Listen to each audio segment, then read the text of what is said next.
ಶಿಕಾರ್ಪುರದಲ್ಲೇ ಇಲ್ಲಿ ಹೋಗಲ್ಲ ಅವ್ರು. ಅದು ಚೆನ್ನಾಗಿತ್ತು ರೋಡು. ಅದರಿಂದ ಶಿಕಾರ್ಪುರ ಹತ್ರ ಊರು ದೂರ ಘಾಟ್ ಸೆಕ್ಷನ್ ಇಲ್ಲ. ಇದು ಸ್ವಲ್ಪ ದೂರ ಅಷ್ಟೇ. ಘಾಟ್ ಸ್ಟೇಷನ್ ಇದೆ, ಒಂದು 15 ಕಿಲೋಮೀಟರ್ ಅಷ್ಟೇ ಸಹ. ಇದು ಮೆಲೆಮಂದಿರ ಗುಡ್ಡ ಅಲ್ಲ? ಹೌದಾ, ಇದು ಗುಡ್ಡ. ಇನ್ನೊಂದು 5 ಕಿಲೋಮೀಟರ್ ಹೋದ. ಅದೇ ಅಡ್ಡ ಸೈಡ್ ಆಗಪ್ಪ. ನೀನು ಯಾವ ಭಯ ಹ್ಞೂ ಅಂತ ಟಕ್ಕರ್ ಮಾಡ್ಬಿಡ್ತಾನೆ ಅಲ್ಲಿ. ಗೊತ್ತಾನಲ್ಲಿ ಬಸ್ ಚಿಕ್ಕೊಂಡು ಹೋದ್ರೆ ಕಷ್ಟ. ಇಲ್ಲೆಲ್ಲ ಚಿರತೆಗಳು ಇರ್ತವೆ. ಮಾಡಿದ್ರೆ ಇಲ್ಲಿ ಬೋಲರ್ ಗಾಡಿ ಅದು ಈ ಅಪ್ಪರಿಗೆ ತೂರು ತೂರು ಅಂದ್ರೆ ಅವರು ಇನ್ನು ಕುಂತದ ಹೆಣ್ಮಕ್ಳು. ಗೆಳೆಯರೇ, ಇವತ್ತು ನಾವು ದಾವಣಗೆರೆಯಿಂದ ಮಲೆಬೆನ್ನೂರಿನಲ್ಲಿರುವಂಥ ಶ್ರೀ ವೀರಭದ್ರೇಶ್ವರ ಮತ್ತು ಭದ್ರಕಾಳಿ ಸಮೇತ ವೀರಭದ್ರೇಶ್ವರ ಸ್ವಾಮಿ ದೇವಸ್ಥಾನಕ್ಕೆ ಹೋಗ್ತಾ ಇದ್ದೀವಿ. ಹಾಗೆ ಅದರ ಪೂರ್ಣ ಮಾಹಿತಿಯನ್ನು ನಮ್ಮ ವಿಡಿಯೋದಲ್ಲಿ ತಿಳಿಸ್ತಾ ಇದ್ದೀನಿ. ಹಾಗಿದ್ದರೆ ಬನ್ನಿ ತಿಳಿಯೋಣ ಪೂರ್ಣ ಮಾಹಿತಿಯನ್ನು.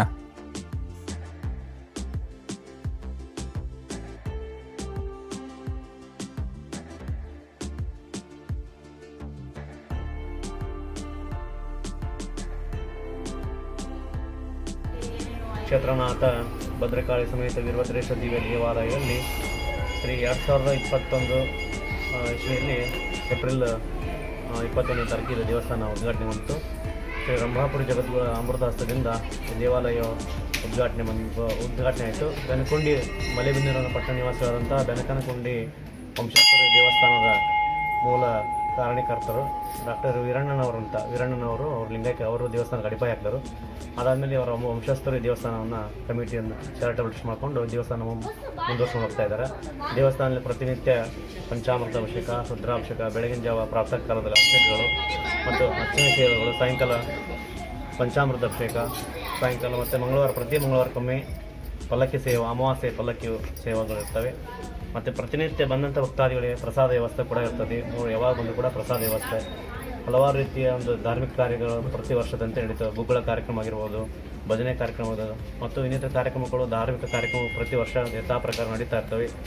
ದಾವಣಗೆರೆಯಿಂದ ಸುಮಾರು 25 ಕಿಲೋಮೀಟರ್ ದೂರ ಬಂದಿರತಕ್ಕಂಥ ದೇವಸ್ಥಾನದಲ್ಲಿ ಪ್ರತಿಯೊಬ್ಬರು ಬಂದು ಶ್ರೀ ಭದ್ರಕಾಳಿ ಸಮೇತ ವೀರಭದ್ರೇಶ್ವರ ದರ್ಶನವನ್ನು ಪಡೆದುಕೊಂಡು ಇಲ್ಲಿ ವಿಶೇಷವಾಗಿ ಪ್ರಸಾದ ರೂಪದಲ್ಲಿ ಹೂವಿನ ಪ್ರಸಾದವನ್ನು ಕೇಳ್ತಾರೆ. ಅವರವರ ಅಪೇಕ್ಷೆ ಮೇರವಾಗಿ ಸ್ವಾಮಿಯ ಪ್ರಸಾದವನ್ನು ಕರುಣಿಸಿ ಅವರ ಇಷ್ಟಾರ್ಥವನ್ನು ಈಡೇರಿಸ್ತಾನೆ. ಪ್ರಸಾದ ಕೊಟ್ಟರೆ ಯಾವುದೋ ವಿಷಯ ಹೋಗಲ್ಲ, ಅಷ್ಟು ಕರೆಕ್ಟಾಗಿ ಪ್ರಸಾದ ಕೊಟ್ಟು ನಡೆಸ್ಕೊಡ್ತಾನೆ. ಅಮ್ಮನ ಆದ್ರಷ್ಟೇ ಈ ಗಣಪತಿ ಆದ ಪ್ರತಿಯೊಂದು ಕಾಲಭೈರಾಗಿರ್ಬೋದು, ಅನ್ನಪೂರ್ಣೇಶ್ವರ, ಹಿಂದೆ ದಾಸೋಹದಲ್ಲಿ ಅನ್ನಪೂರ್ಣೇಶ್ವರ ದೇವಿಯನ್ನು ಪ್ರತಿಷ್ಠಾಪನೆ ಮಾಡಿದ್ದೀವಿ. ನಾಗದೇವರಾಗಿರ್ಬೋದು, ಸುಬ್ರಹ್ಮಣ್ಯ ಸ್ವಾಮಿ, ಎಲ್ಲ ಥರದ ದೇವರನ್ನು ಇಲ್ಲಿ ನೋಡ್ಬೋದು. ಪವಿತ್ರವಾದ ಗಂಗೆ ಇದ್ದಾಳೆ. ಆ ಗಂಗೆಯಿಂದ ನಾವು ಪ್ರತಿನಿತ್ಯ ಜಲಾಭಿಷೇಕವನ್ನು ಸ್ವಾಮಿಗೆ ಮಾಡ್ತೀವಿ. ಎಲ್ಲ ರೀತಿಯಿಂದ ಸೌಕರ್ಯ ಇರತಕ್ಕಂಥ ದೇವಸ್ಥಾನ. ಬಹಳ ಒಂದು ವಾಸ್ತು ಚೆನ್ನಾಗಿ ಬಂದಿದೆ ದೇವಸ್ಥಾನ. ಪ್ರತಿಯೊಂದು ಒಂದೊಂದು ಅಂಕಣದಲ್ಲಿ ಒಂದೊಂದು ಅದರದಾಗಿತ್ತು ವೈಭವವನ್ನು ಮೂಡಿ ಬಂದಿರುತ್ತೆ. ಪ್ರತಿಯೊಂದು ಸಾಧು ಸತ್ಪುರುಷರನ್ನು ನಾವಿಲ್ಲಿ ನೋಡ್ಬೋದು. ಪ್ರತಿಯೊಬ್ಬರ ಸಾಧು ಸತ್ಪುರುಷ ಇದಂತಂದ ಎಲ್ಲ ಜಾತಿಯ ಸಾಧು ಸತ್ಪುರುಷರನ್ನು ಕೂಡ ಇಲ್ಲಿ ಕೆತ್ತಲಾಗಿದೆ. ಈ ಒಂದು ವಾಸ್ತುಶಿಲ್ಪವಾಗಿರ್ತಕ್ಕಂಥ ಭವ್ಯ ದೇವಸ್ಥಾನಕ್ಕೆ ಪ್ರತಿಯೊಬ್ಬ ಭಕ್ತಾದಿಗಳು ಬಂದು ತನು ಮನದಿಂದ ಸೇವೆ ಸಲ್ಲಿಸಿ ಸ್ವಾಮಿ ಕೃಪೆಗೆ ಪಾತ್ರರಾಗಬೇಕಂತ ಈ ಮೂಲಕ ಎಲ್ಲರೂ ತಿಳಿಸ್ತಾರೆ. ನಮಸ್ಕಾರ.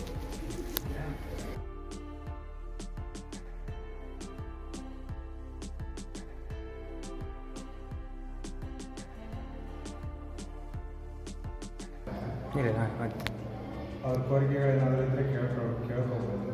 ಸುಮಾರು ಜನ ಬರ್ತಾರೆ, ಪ್ರತಿ ಮಂಗಳವಾರ ಬರ್ತಾರೆ. ಅಮಾವಾಸ್ಯೆಗೂ ಪಲ್ಲಕ್ಕಿ ಉತ್ಸವ ಇರುತ್ತೆ, ಸುಮಾರು ಜನ ಬರ್ತಾರೆ. ಅಮಾವಾಸ್ಯೆಗೆ ವೀಕೆಂಡಲ್ಲಿ ಸುಮಾರು ಜನ ಬರ್ತಾರೆ. ಪ್ರತಿದಿನ ಪ್ರಸಾದ ಇರುತ್ತದೆ. ಬೆಳಗ್ಗೆ 9 ಗಂಟೆಯಿಂದ 4 ಗಂಟೆವರೆಗೂ ಇರುತ್ತದೆ. 4ರಿಂದ 5 1 ಅವರ್ ಕ್ಲೋಸ್ ಇರುತ್ತದೆ. 5 ಗಂಟೆ ಮೇಲೆ ಮತ್ತೆ 8:30 ತನಕ ಪ್ರಸಾದ ಸೇವೆ ಇರುತ್ತೆ. ಕ್ಷೇತ್ರನಾಥ ಭದ್ರಕಾಳಿ ಸಮೇತ ವೀರಭದ್ರೇಶ್ವರ ದಿವ್ಯ ದೇವಾಲಯದಲ್ಲಿ ಶ್ರೀ 2021 ಇಸ್ವಿಯಲ್ಲಿ ಏಪ್ರಿಲ್ 21ನೇ ತಾರೀಕಿಗೆ ದೇವಸ್ಥಾನ ಉದ್ಘಾಟನೆ ಬಂತು. ಶ್ರೀ ರಂಭಾಪುರಿ ಜಗದ್ಗುರು ಅಮೃತಹಸ್ತದಿಂದ ದೇವಾಲಯ ಉದ್ಘಾಟನೆ ಆಯಿತು. ಬೆನಕೊಂಡಿ ಮಲೆಬೆನ್ನೂರಿನ ಪಟ್ಟಣ ನಿವಾಸಿಯಾದಂಥ ಬೆನಕನಕೊಂಡಿ ವಂಶಸ್ಥರ ದೇವಸ್ಥಾನದ ಮೂಲ ಕಾರಣೀಕರ್ತರು ಡಾಕ್ಟರ್ ವೀರಣ್ಣನವರು ಅವ್ರ ಲಿಂಗಕ್ಕೆ ಅವರು ದೇವಸ್ಥಾನಕ್ಕೆ ಅಡಿಪಾಯ ಹಾಕಿದರು. ಅದಾದಮೇಲೆ ಅವರ ವಂಶಸ್ಥರು ಈ ದೇವಸ್ಥಾನವನ್ನು ಕಮಿಟಿಯನ್ನು ಚಾರಿಟಬಲ್ ಟ್ರಸ್ಟ್ ಮಾಡಿಕೊಂಡು ದೇವಸ್ಥಾನ ಮುಂದುವರ್ಸ್ಕೊಂಡು ಹೋಗ್ತಾ ಇದ್ದಾರೆ. ದೇವಸ್ಥಾನದಲ್ಲಿ ಪ್ರತಿನಿತ್ಯ ಪಂಚಾಮೃತ ಅಭಿಷೇಕ, ರುದ್ರಾಭಿಷೇಕ, ಬೆಳಗಿನ ಜಾವ ಪ್ರಾತಃ ಕಾಲದಲ್ಲಿ ಅಭಿಷೇಕಗಳು ಮತ್ತು ಅರ್ಚನೆ ಸೇವೆಗಳು, ಸಾಯಂಕಾಲ ಪಂಚಾಮೃತ ಅಭಿಷೇಕ, ಸಾಯಂಕಾಲ ಮತ್ತು ಪ್ರತಿ ಮಂಗಳವಾರಕ್ಕೊಮ್ಮೆ ಪಲ್ಲಕ್ಕಿ ಸೇವೆ, ಅಮಾವಾಸ್ಯೆ ಪಲ್ಲಕ್ಕಿ ಸೇವೆಗಳು ಇರ್ತವೆ. ಮತ್ತು ಪ್ರತಿನಿತ್ಯ ಬಂದಂಥ ಭಕ್ತಾದಿಗಳಿಗೆ ಪ್ರಸಾದ ವ್ಯವಸ್ಥೆ ಕೂಡ ಇರ್ತದೆ. ಅವರು ಯಾವಾಗ ಬಂದು ಕೂಡ ಪ್ರಸಾದ ವ್ಯವಸ್ಥೆ, ಹಲವಾರು ರೀತಿಯ ಒಂದು ಧಾರ್ಮಿಕ ಕಾರ್ಯಗಳನ್ನು ಪ್ರತಿ ವರ್ಷದಂತೆ ನಡೀತವೆ. ಗುಗ್ಗಳ ಕಾರ್ಯಕ್ರಮ ಆಗಿರ್ಬೋದು, ಭಜನೆ ಕಾರ್ಯಕ್ರಮ ಮತ್ತು ಇನ್ನಿತರ ಕಾರ್ಯಕ್ರಮಗಳು, ಧಾರ್ಮಿಕ ಕಾರ್ಯಕ್ರಮಗಳು ಪ್ರತಿ ವರ್ಷ ಯಥಾ ಪ್ರಕಾರ ನಡೀತಾ ಇರ್ತವೆ. ದಾವಣಗೆರೆಯಿಂದ ಸುಮಾರು 25 ಕಿಲೋಮೀಟರ್ ದೂರದಲ್ಲಿರ್ತಕ್ಕಂಥ ದೇವಸ್ಥಾನದಲ್ಲಿ ಪ್ರತಿಯೊಬ್ಬರು ಬಂದು ಶ್ರೀ ಭದ್ರಕಾಳಿ ಸಮೇತ ವೀರಭದ್ರೇಶ್ವರ ದರ್ಶನವನ್ನು ಪಡೆದುಕೊಂಡು ಇಲ್ಲಿ ವಿಶೇಷವಾಗಿ ಪ್ರಸಾದ ರೂಪದಲ್ಲಿ ಹೂವಿನ ಪ್ರಸಾದವನ್ನು ಕೇಳ್ತಾರೆ. ಅವರವರ ಅಪೇಕ್ಷೆ ಮೇರವಾಗಿ ಸ್ವಾಮಿಯ ಪ್ರಸಾದವನ್ನು ಕರುಣಿಸಿ ಅವ್ರ ಇಷ್ಟಾರ್ಥವನ್ನು ಈಡೇರಿಸ್ತಾನೆ.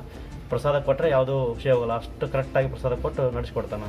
ಅಮ್ಮನ ಆದ್ರಷ್ಟೇ ಈ ಗಣಪತಿ ಅದು ಪ್ರತಿಯೊಂದು ಕಾಲಭೈರಾಗಿರ್ಬೋದು, ಅನ್ನಪೂರ್ಣೇಶ್ವರ, ಹಿಂದೆ ದಾಸೋಹದಲ್ಲಿ ಅನ್ನಪೂರ್ಣೇಶ್ವರ ದೇವಿಯನ್ನು ಪ್ರತಿಷ್ಠಾಪನೆ ಮಾಡಿದ್ದೀವಿ. ನಾಗದೇವರಾಗಿರ್ಬೋದು, ಸುಬ್ರಹ್ಮಣ್ಯ ಸ್ವಾಮಿ, ಎಲ್ಲ ಥರದ ದೇವರನ್ನು ಇಲ್ಲಿ ನೋಡ್ಬೋದು. ಪವಿತ್ರವಾದ ಗಂಗೆ ಇದ್ದಾಳೆ, ಆ ಗಂಗೆಯಿಂದ ನಾವು ಪ್ರತಿನಿತ್ಯ ಜಲಾಭಿಷೇಕವನ್ನು ಸ್ವಾಮಿಗೆ ಮಾಡ್ತೀವಿ.